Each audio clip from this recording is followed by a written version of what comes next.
Not to be left out, dozens of angry South Bay residents packed a meeting Thursday, concerned about the more than 143 million gallons of raw sewage that contaminated nearby water.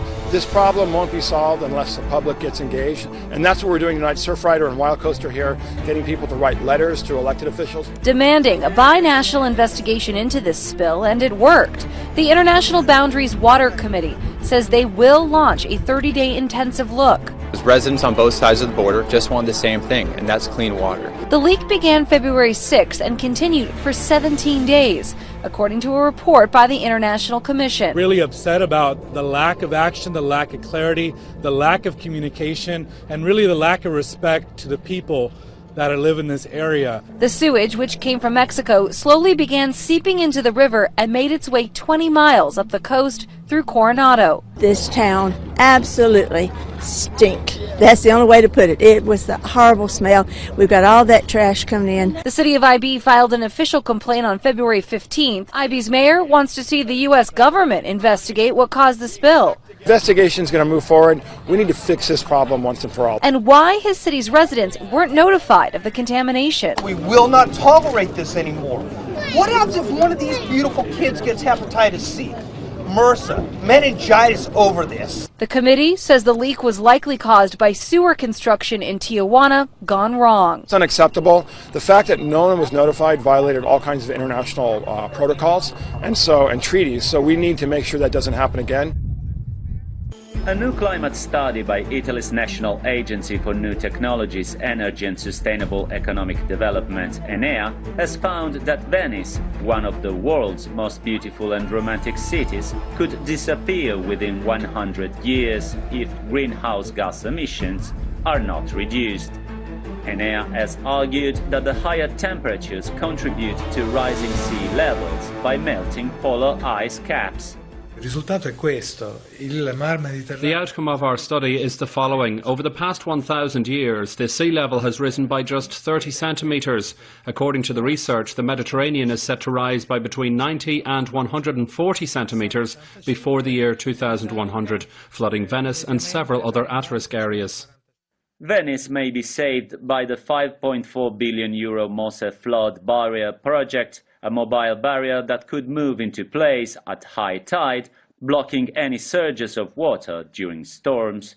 However, there are dissenting voices on the project. Critics believe the preventive measures underestimate the magnitude of the threat. In Italy, this issue is highly controversial. If the outcome of the INEA study is correct and sea levels will rise in less than 100 years, it goes without saying that Venice's multi-billion flood barrier project will have to be totally reviewed. However, it is too early to say if the project will work out or not. Researchers from the Italian National Agency, ENEA, believe that in addition to Venice and other localities along the North Adriatic coastline, 33 more areas across Italy are seriously exposed to sea level rise and coastal flooding. The areas at risk include coastal towns in Tuscany, Lazio and Campania regions, and in the islands of Sardinia and Sicily.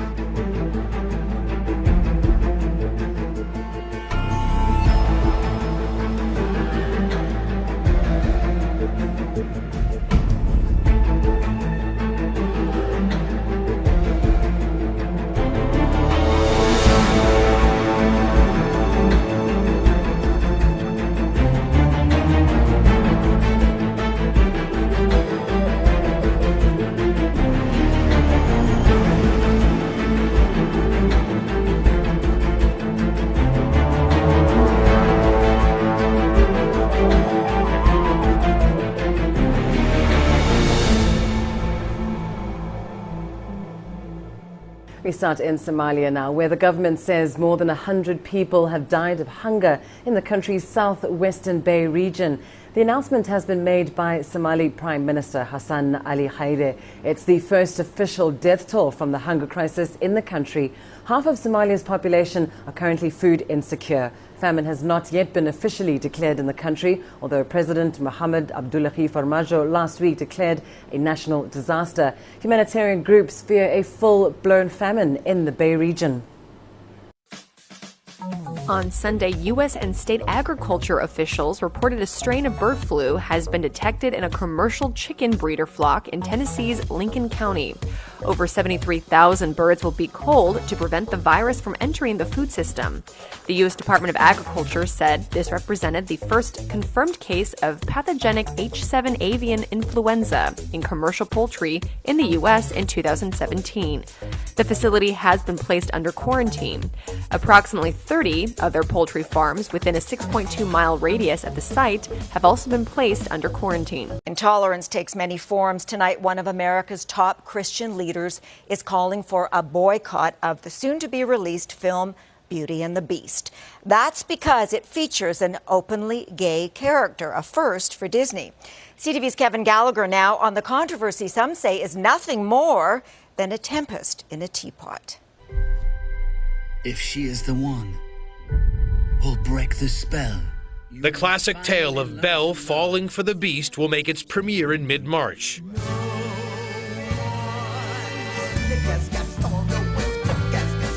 But it's the romantic feelings of the character LeFou for the movie's villain, Gaston.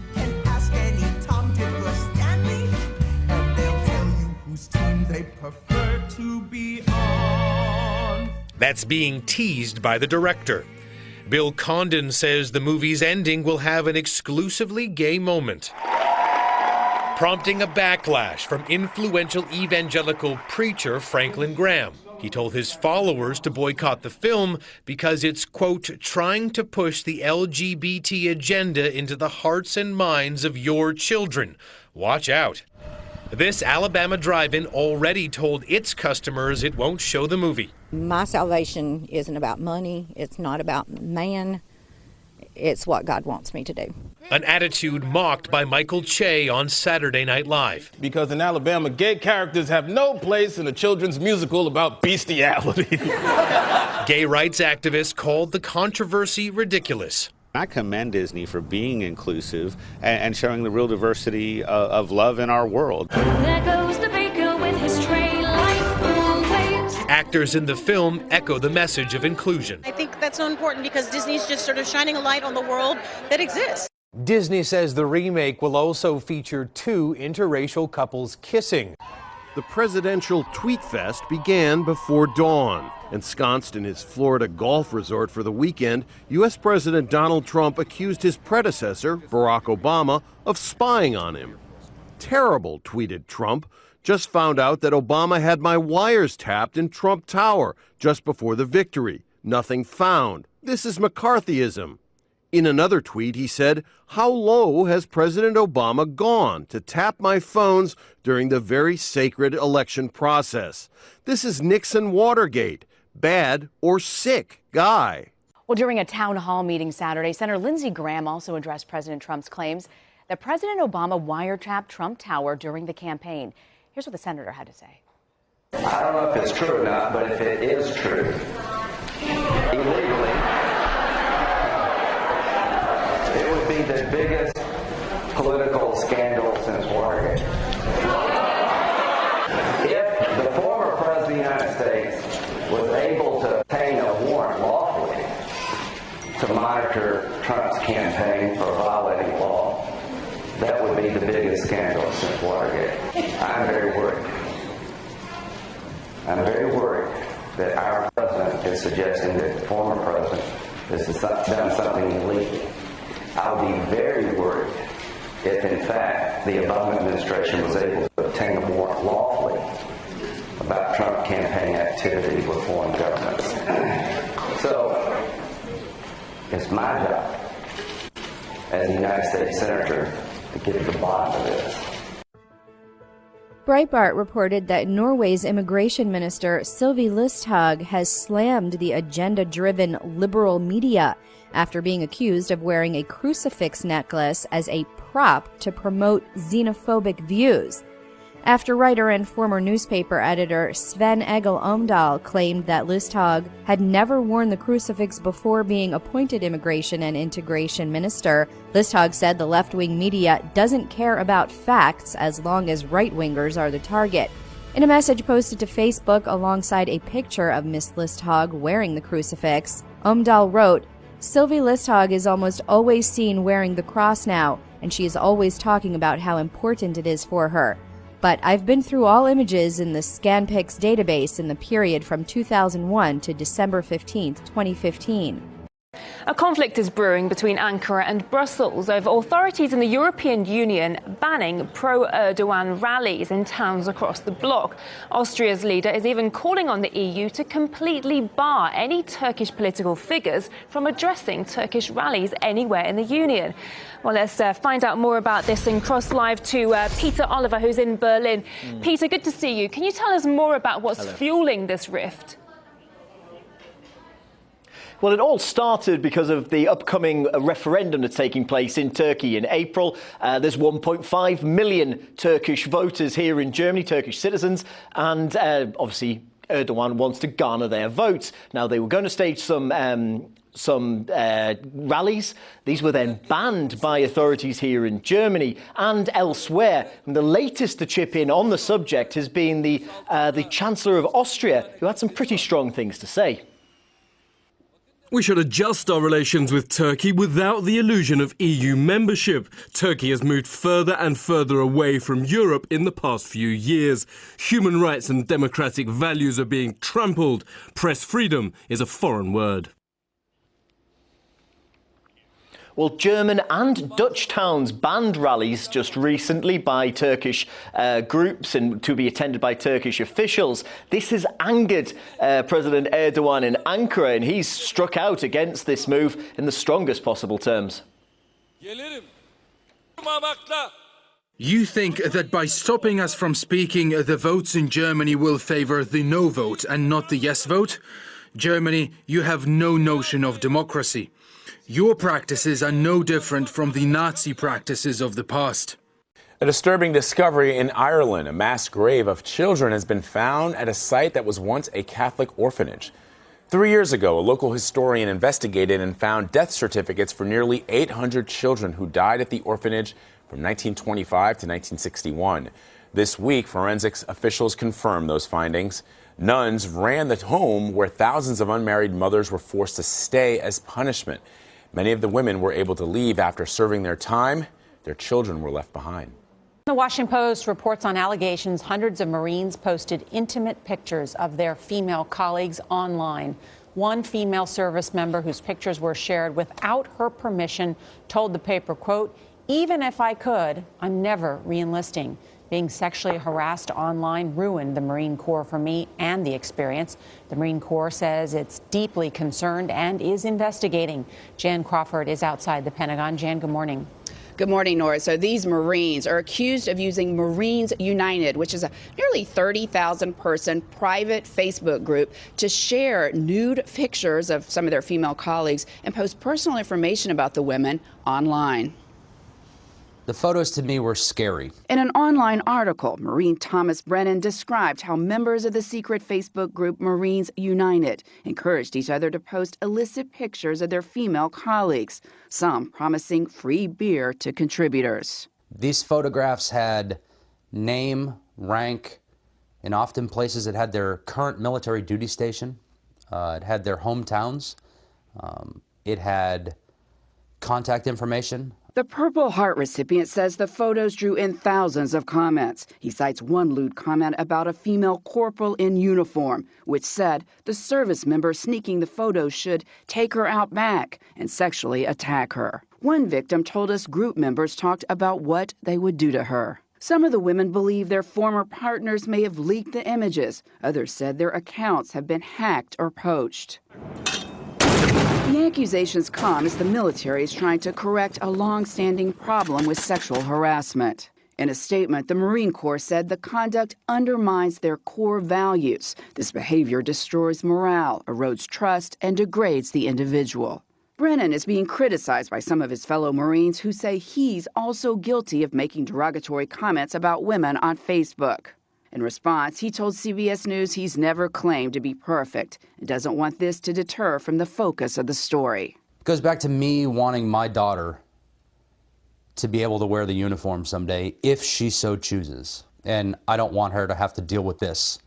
오늘 오전 07시 36분경 At approximately 7:36 in the morning, North Korea fired 4 ballistic missiles towards the eastern coast from the area of Dongchang-ri, North Pyongyang province.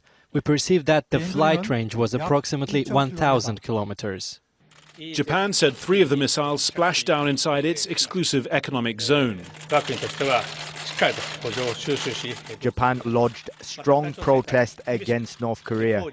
The ballistic missile fired this time shows clearly that North Korea has become a new kind of threat. North Korea regularly fires missiles at this time of year, often perceived as a response to annual exercises carried out by US and South Korean forces. But under Kim Jong-un, the pace of missile tests has increased substantially. North Korea's leader has made a viable nuclear weapon a priority, and that means a range of options for delivering it. South Korea's acting president says the threat is real and imminent. I strongly condemn that North Korea disregarded our and the international community's consistent warning and fired ballistic missiles again, and it is direct challenge to the globe and serious provocation. Hwang says it's now all the more necessary to deploy the US THAAD anti-missile system at this site in southern South Korea, despite hardening Chinese objections. In Malaysia, North Korea's ambassador complied with a demand to leave the country, but his government insisted its will to strengthen its military and nuclear capabilities would remain unchanged unless the US changed its, quote, hostile policy. Harry Fawcett, Al Jazeera, Seoul. Now, we've been seeing reports out of the United States that signal the Trump administration is considering whether to redeploy US tactical nuclear weapons to South Korea, but it remains unclear whether this will actually become a reality. Critics say such a redeployment would not only give North Korea's nuclear program legitimacy, but also spark a regional arms race. Kim Mok-yeon with the details. The New York Times reported over the weekend that President Trump has been discussing the possibility of redeploying tactical nuclear weapons to South Korea for the first time in 26 years, with the aim of sending a dramatic warning to North Korea. Unlike strategic nuclear weapons such as intercontinental ballistic missiles, tactical nuclear weapons usually have a small yield of under 20 kilotons. However, these weapons pose a big threat to an opponent as they can be delivered by field artillery, small bombs, and missiles. The U.S. withdrew more than 900 tactical weapons from South Korea by late 1991 upon the joint declaration of the denuclearization of the Korean peninsula. However, North Korea has been continuing its development of nuclear weapons, raising calls for Washington to redeploy tactical weapons in South Korea. Some experts predict it's still unlikely tactical weapons would be redeployed to South Korea, as it could give legitimacy to North Korea's nuclear program and destabilize the wider region as well. Well, good morning, and thank you for joining us. President Trump signed the new travel ban this morning. The executive order will exempt current visa holders from new restrictions and removes Iraq from the list of Muslim-majority nations included in the ban. It is the president's solemn duty to protect the American people. And with this order, President Trump is exercising his rightful authority to keep our people safe. The new travel ban comes 6 weeks after President Trump's original executive order was rolled out, triggering confusion at airports and prompting a legal fight. This executive order, just as the first executive order, is a lawful and proper exercise of presidential authority. In the meantime, Republican lawmakers are reacting to President Trump's claim that former President Obama bugged Trump Tower last year. It's a very serious allegation. The president has at his fingertips tens of billions of dollars in an intelligence apparatus. I got to believe, I think he might have something there, but if not, we're going to find out. The president's allegation is now putting him at odds with FBI Director James Comey. Law enforcement sources confirmed to CBS News Comey asked the Department of Justice Saturday to publicly reject Mr. Trump's claims, saying the allegation falsely suggests the FBI broke the law. There was no such wiretap activity mounted against the president-elect at the time, or as a candidate, or against his campaign. The president made the claim on Twitter Saturday, but offered no evidence to support it. I think he is going off of information that he's seen that has led him to believe that this is a very real potential. Now, as for that new travel ban, it also makes clear that lawful permanent residents, known as green card holders, are excluded from the ban. It will be effective as of March 16th.